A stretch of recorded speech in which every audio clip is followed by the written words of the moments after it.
Hello students, very warm welcome to introduction video lecture of trigonometry, first video lecture of trigonometry. और trigonometry maths का सबसे interesting topic में से एक है और ये हमें 10th में भी पढ़ना है, वो 11th में भी पढ़ना है और हायर स्टडीज़ में भी या जनरल का जो कॉम्पिटिटिव प्रिपरेशन करते हैं bank, railway, SSC, BPSC, UPSC, NDA, इन सारे एग्जाम्स के लिए बहुत बहुत यूजफुल टॉपिक है।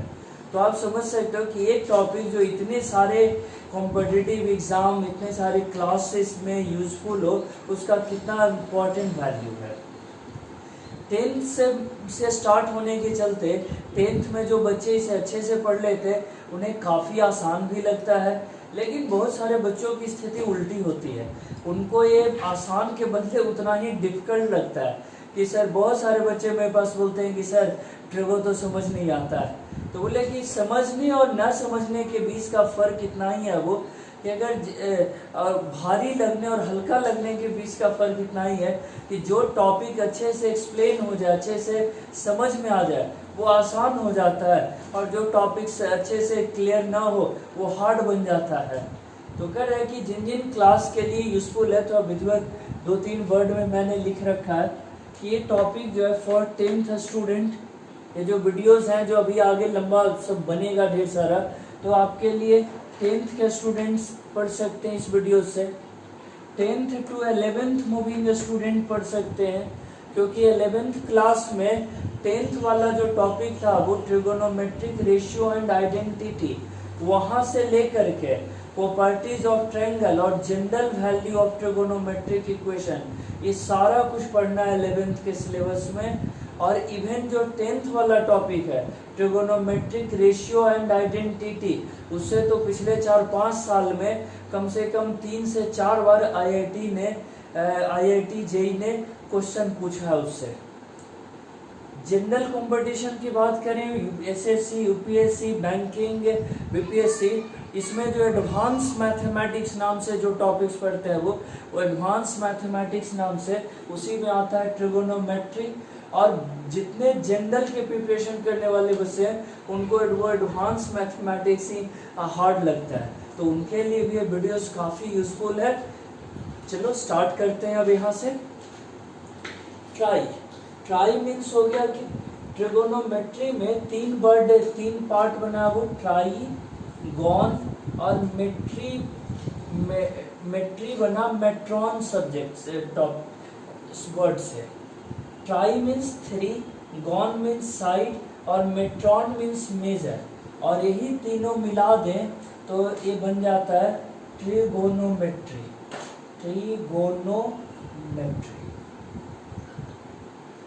कह रहे कि ऐसा जरूरत पड़ा होगा पहले के समय में कि मान लो ये सड़क कैसे बनी और ये सड़क कैसे चल रही है, रोड का ऐसे डायग्राम बनाया मैंने। इस रोड वाले डायग्राम पर एक लाइन ऐसे खींचे, ये रोड का चौड़ाई हुआ d, और यहाँ पर अब एक टावर खड़ा है, देखो एक टावर है ऊपर की ओर खड़ा, जिसका हाइट हमको h बराबर वाट, ये अननोन है, हमें हाइट इसका पता ही नहीं था।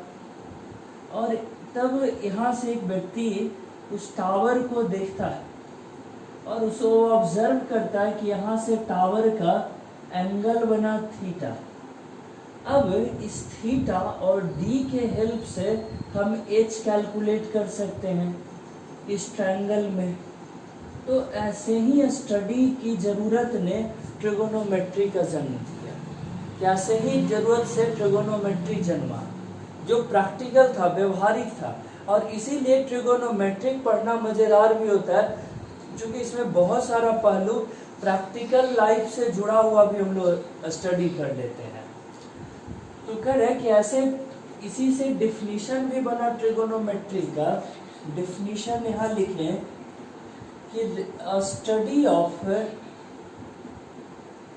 रिलेशन बिटवीन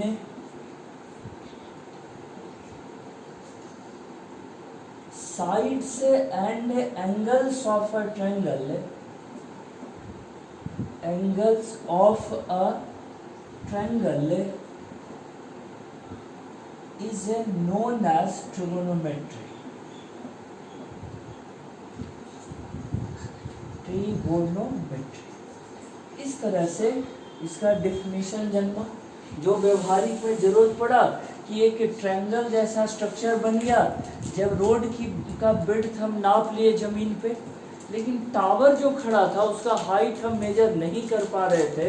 तो ऐसे में यहाँ से ऑब्जर्व किया कि टावर को देखने पर कितना एंगल बन रहा है, थीटा। तो ये हो गया एंगल और ये हो गया साइड। साइड और एंगल के हेल्प से अनदर साइड का कैलकुलेशन किए, दूसरा साइड निकाले। तो ऐसे ही स्टडी की ज़रूरतों ने एक मैथमेटिक्स के नए ब्रांच का जन्म किया जो कहलाया ट्रिगोनोमेट्री। और इसी बात से डिफिनीशन भी बना दिए कि एंगल और साइड के रिलेशंस को जिस चैप्टर जिस टॉपिक में स्टडी करते हैं उसे कहते हैं ट्रिगोनोमेट्री। ठीक है, अ study of relation between sides and angles of a triangle is known as trigonometry. Sides और एंगल के रिलेशन वाले इस चैप्टर में कौन कौन सा टॉपिक्स पढ़ना है, सिलेबस क्या है, वो हम लोग देख लेते हैं। अब क्योंकि सिलेबस दे जानना तो बहुत ज़रूरी है, पढ़ने का पर्पस ही नहीं पता तो पढ़ेंगे कैसे। तो देखो सिलेबस देखते हैं क्या है, चैप्टर्स क्या है। सबसे पहले है ट्रिगोनोमेट्रिक रेशियो, फिर trigonometric identity, height and distance. ये तीन टॉपिक जो है वो हमारा 10th क्लास के सिलेबस में है। 10th क्लास है, 10th क्लास के सिलेबस में है। बाकी जो उसके बाद है यहाँ से 4th से लेकर के ये सब हमारे 11th क्लास के सिलेबस में है। हालांकि जब 10th में वो बिहार बोर्ड से जो 10th का पढ़ाई होता था पहले, तो उसमें एक एडवांस मैथमेटिक्स पढ़ना रहता था। एडवांस मैथमेटिक्स ऑप्शनल रहता था, मतलब वो आप एडवांस मैथमेटिक्स भी पढ़ सकते थे या उसके बदले आप इकोनॉमिक्स पढ़ सकते थे या होम साइंस ये सब। तो उसमें बहुत सारे बच्चे जिनको आगे चल के मैथ्स में करियर बनाना होता था, मैथ्स बेस्ड कंपटीशन देना होता था, वो लोग उस समय एडवांस मैथमेटिक्स लेते थे। और वो एडवांस मैथमेटिक्स में ये सारे चैप्टर्स 10th में ही पढ़ना रहता था। लेकिन अब जो सीबीएसई का जो एनसीईआरटी का जो सिलेबस है हमारा, जो स्टेट बोर्ड भी फॉलो करता है, उसके अकॉर्डिंग देखें तो ये 3 टॉपिक है जो मेनली 10th का है और बाकी ये सब 11th का, और यहाँ से सब जो है ये सब 11th का टॉपिक है, 11th क्लास है। ठीक है, चैप्टर्स कौन कौन सा है? Measurement of angle, allied angles, compound angle, transformation formula, multiple angle, submultiple angle, conditional trigonometric identity, trigonometric series and inequalities, properties of triangle, general solution of equation, inverse trigonometric function. जिसमें ये last वाला जो topic है वो ये trigo की किताब में ना पढ़ाई हो करके एक कैलकुलस के बुक में पढ़ाई होता है इसका, क्योंकि ये ट्रिगो ना हो करके उससे ज़्यादा क्या फंक्शन है और फंक्शन कैलकुलस में पढ़ना रहता है। तो ये टॉपिक जो है आपको ट्रिगो के बुक में भले रहता है, ज़्यादातर उसी में बुक ट्रिगो के बुक में दिया रहता है, बट ये है मेनली कैलकुलस का टॉपिक, फंक्शन का टॉपिक है। तो इस तरह से हम लोग सिलेबस सीखे, ये 3 टॉपिक 10th के लिए और रेस्ट सब जो है 11th के लिए। लेकिन जब यहाँ जो बच्चे 10th पास भी कर गए हैं, जो इस बार 10th का एग्ज़ाम दे चुके, जैसे बिहार बोर्ड का रिजल्ट अभी आ चुका है, सीबीएसई के कुछ पेपर्स बाकी हैं जो जुलाई में होने वाला है, करें कि ऐसे में जब पढ़ाई हो अब शुरू से, तो आपको यहाँ से एकदम स्टार्टिंग से ही पढ़ना चाहिए 11th में भी। ये नहीं कि आता है हम तो 10th में पढ़े हुए हैं, क्योंकि जब 10th में पढ़ाई करते हैं तो उससे यहाँ पर नज़रिया बदलता है सोचने का। जो चीज़ें हम 10th में रट जाते थे या जहाँ दिक्कत होता था, अरे नहीं बन रहा सर से पूछ लेते हैं, कह रहे हैं कि 11th में जब पढ़ते हैं तो इतने मास्टर लेवल पे उसको सिखाया जाता है कि वो चीज़ें आपको पूछना ना पड़े, आप अपने से सोच सके, अपने से थिंकिंग डेवलप हो सके। जो आप पूछते हो ना कि सर ये आप कैसे सोचे, तो उसका जवाब मिल सके, उस लेवल पे हम लोग इस क्लास में पढ़ते हैं जब 10th से 11th में आते हैं तब। तो यहाँ जो पढ़ना है 10th से 11th आते समय उसमें इतना विस्तृत रहता है कि उसमें होल पूरा 10th अच्छे से उसमें क्लियर हो जाता है, और साथ साथ है 11th का भी आगे का सब कुछ पढ़ लेते हैं। कोई पूछे कि सर जो जनरल का बैंक, एसएससी, यूपीएससी, बीपीएससी कर रहे हैं उन सबों के लिए, तो कह रहे उनका कोई फिक्स्ड सिलेबस होता ही नहीं है। वो उनका होता क्या है कि ट्रिगो अगर कह दिया तो वो कहीं से भी पूछ सकता है इन टॉपिक्स में से, तो उनके लिए तो होल सिलेबस यूजफुल होता है अगर वो इससे बेनिफिट लेना चाहें तो। ठीक है, तो अगर आप कोई जनरल का प्रिपरेशन करते हो तो आपको तो होल सिलेबस पढ़ना, चाहे वो 10th वाला हो चाहे वो 11th वाला हो, आपके लिए सारा इम्पोर्टेंट है। हाँ, फोकस्ड ज़्यादा रहेगा आपके लिए 10th वाला टॉपिक, क्योंकि आपके सिलेबस में ज़्यादा इन्हीं टॉपिक्स का यूज होता है। जनरल वालों के सिलेबस की बात कर रहे हैं, बैंक, रेलवे, एसएससी, यूपीएससी के सिलेबस की, तो उसमें ज़्यादा फोकस 10th क्लास वाले सिलेबस पर ही रहता है। चलो तो अब स्टार्ट करते हैं इसमें कोई आगे का डिस्कशन। इतना आप देखो कि क्या क्या टॉपिक्स हम लोग को पढ़ना था, सिलेबस क्या है वो आपको यहाँ पर मैंने लिख कर दिया।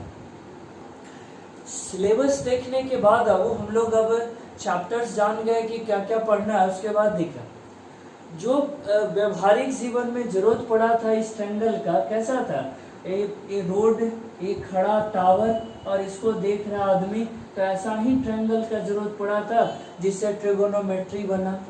तो इस ट्रायंगल को वहां से हटा कर क्या वो यहाँ अगर हम लोग बना दें, देखो तो जरा कौन सा ट्रायंगल बनाए, तो कह रहा है कि एक ऐसा ट्रायंगल हो गया राइट एंगल्ड ट्रायंगल,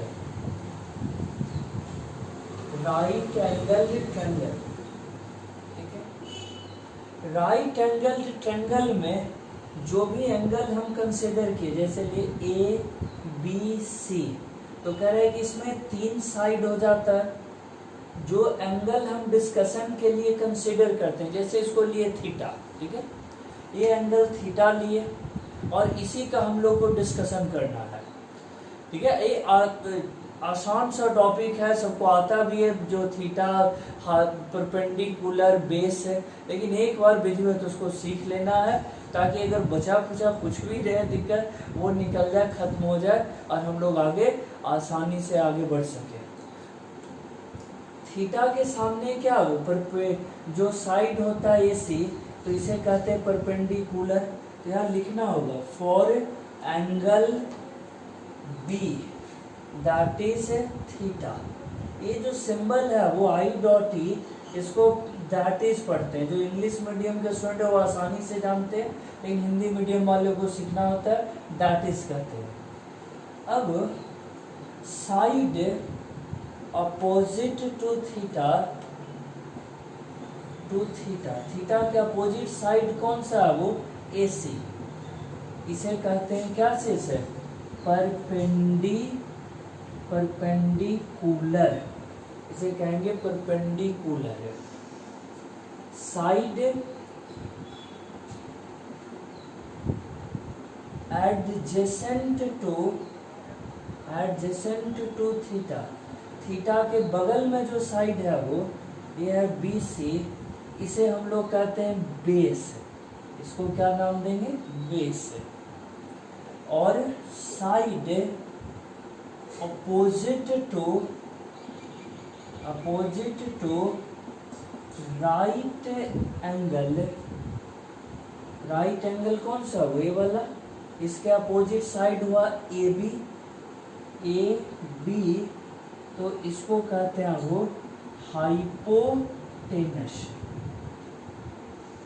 हिंदी में कहें तो लंब, आधार और कर्ण, लंब, आधार, कर्ण। परपेंडिकुलर का शॉर्ट हो गया पी, और बेस का क्या लिख दिया, बेस का शॉर्ट हो गया बी, और इसके सामने कितना हो गया एच, ये आ गया निकल करके एच। ऐसे सिंबल वे में लिखे, P for perpendicular, B for base और एच फॉर हाइपोटेनस। यहाँ से लिखे। अब कह रहे कि इन जो साइड्स और एंगल्स का जो रिलेशन निकालेंगे वो हम लोग इसके बाद निकालते हैं। उससे पहले एक चीज और सीख लेते हैं कि अगर ये एंगल थीटा ना लेकर के यहाँ अल्फा और उसके लिए लिखते तब क्या होता। तो कह रहा है कि यही चीज है अल्फा के लिए लिखते तो बात पूरा बदल जाता। यहाँ से हटा, इसका तो यूज था जो कर चुके, अब जरूरत है नहीं। अगर यही काम हम लोग अल्फा के लिए करें, हो फॉर एंगल अल्फा, देखो अल्फा के लिए अल्फा के सामने कौन सा, देखो अल्फा के सामने BC, ये परपेंडिकुलर हो जाएगा, sides opposite to angle is perpendicular. तो कह रहे हैं कि अगर इस एंगल अल्फा के लिए लें तो BC जो है वो हो जाएगा परपेंडिकुलर। तो यहाँ लिखें परपेंडिकुलर, ये हो गया BC। बेस कौन सा हो जाएगा, तो अल्फा के एडजेसेंट कौन सा हुआ, AC। कोई बच्चा बोलते हैं कि सर अल्फा के एडजेसेंट AC है, AB भी तो है। तो बोले ये भी तो अब राइट एंगल के अपोजिट है। वो सबसे पहले क्लियर हो जाता है कि हाइपोटेनस जो है वो नहीं बदलता, जो राइट एंगल के अपोजिट है वो हाइपोटेनस कहलाता है। तो ये तो फिक्स है कि ये भी ही रहेगा, राइट एंगल है। तो कह रहे हैं कि हमारे द्वारा लिए गए एंगल्स का अकॉर्डिंग जो है चेंज हो जाता है। थीटा के लिए परपेंडिकुलर था AC, लेकिन अल्फा के लिए हो गया BC। थीटा के लिए बेस था BC, लेकिन अगर अल्फा ले लें तो उसका बेस हो गया AC। तो ये कह रहा है कि यहाँ परपेंडिकुलर और बेस एंगल के आधार पर डिसाइड करते हैं कि एंगल अगर जो है उसके सामने वाला परपेंडिकुलर और बगल वाला क्या हो जाता है, बेस है। तो इसको सीखे यहाँ पर कि हाइपोटेनस, परपेंडिकुलर और बेस कैसे कैसे कंसिडर करते हैं। चलो अब इतना सीखने के बाद हम लोग सीखते हैं ट्रिगोनोमेट्रिक रेशियो।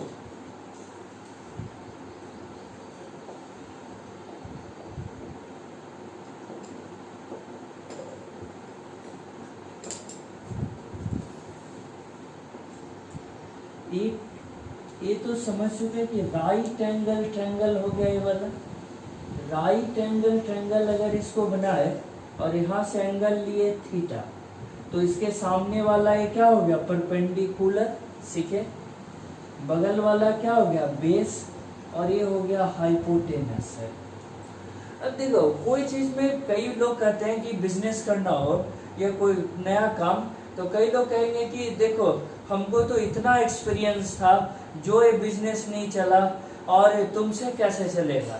और एक यंग नया फ्रेश आदमी आता है या लड़का नया आता है और वो उस बिजनेस में सफलता पाता है, उसको नई ऊंचाई तक ले जाता है। क्योंकि अब ये अंतर क्यों होता है इसको समझना। क्योंकि जो पहले से जानकार व्यक्ति हैं वो रटे रटाए पैटर्न पे चलते हैं, और जो न्यू आता है उन्हीं चीजों को नए ढंग से सीखता समझता है, उसको देखने का नजरिया नया लाता है और वो सफल हो जाता है। तो वैसे ही पढ़ाई में भी है। आपसे पहले से कितने सालों से लोग ट्रिगो पढ़ रहे हैं, लेकिन आप जब पढ़ोगे तो आप कैसे सोचोगे कि एकदम नया पढ़ रहे हैं।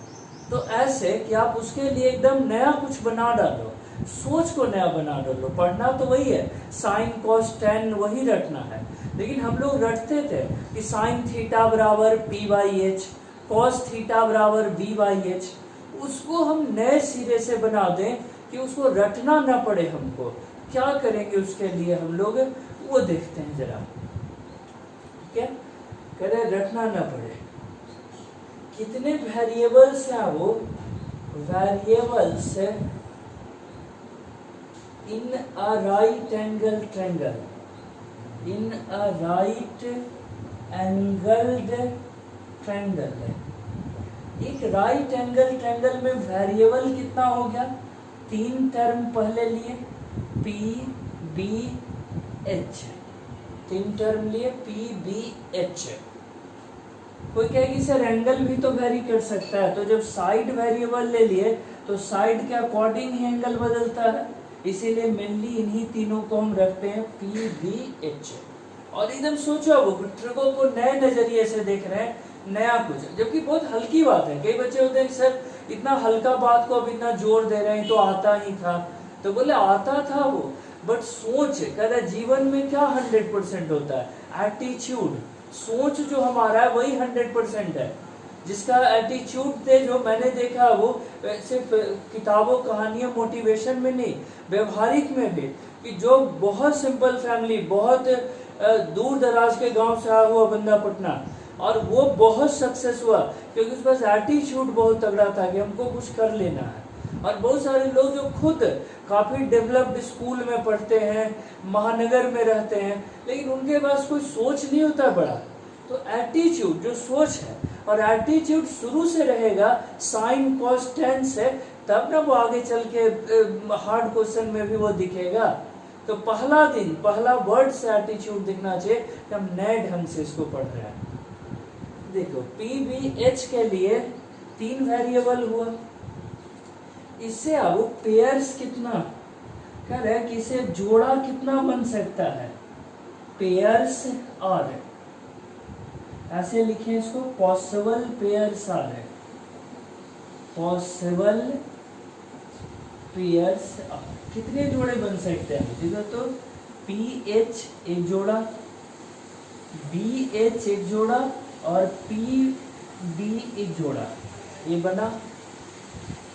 अब देखो पॉसिबल रेशियो क्या होगा तब, पॉसिबल रेशियो ने, और रेशियो का प्लूरल रेशियो कितना होगा। अब देखो P और H, एक जोड़ा को 2 रेशियो में आप लिख सकते हैं, एक बार P/H और एक बार हो गया इधर H/P, दूसरा हो गया उधर से B/H, या कहें कितना H/B, और तीसरा इधर लिख देते हैं वो P और B का, देखो P/B, या कहें वो कितना B/P।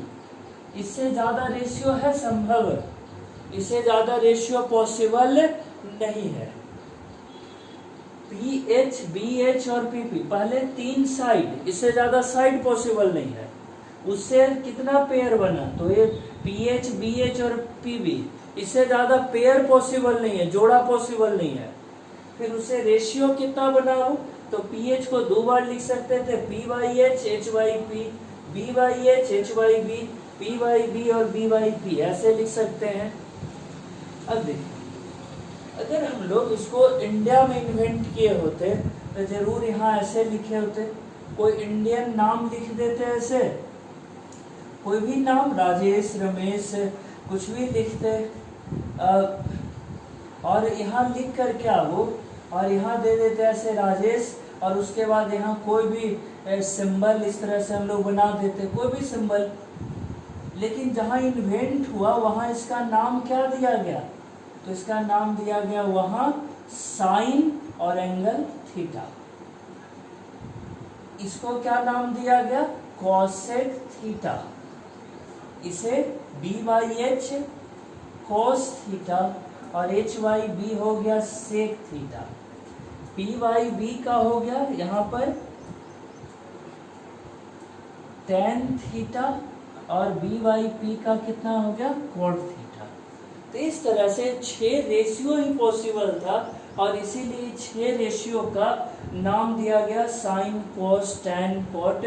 अगर हम लोग ऐसे सोचे होते बहुत पहले तो तुरंत समझ में आ जाता है कि एक राइट एंगल के स्टडी के लिए 3 साइड चाहिए, 3 पेयर बनेगा, और उससे 6 रेशियो का जन्म होता। एक को राजेश, रमेश, राजू, महेश, दिनेश, कुछ भी नाम ऐसे रख देते हैं हम लोग, इसमें इंडियन कोई भी नाम रख देते, लेकिन जहाँ इन्वेंट हुआ वहाँ नाम रख दिया गया इस तरह से, साइन, कॉस, टैन।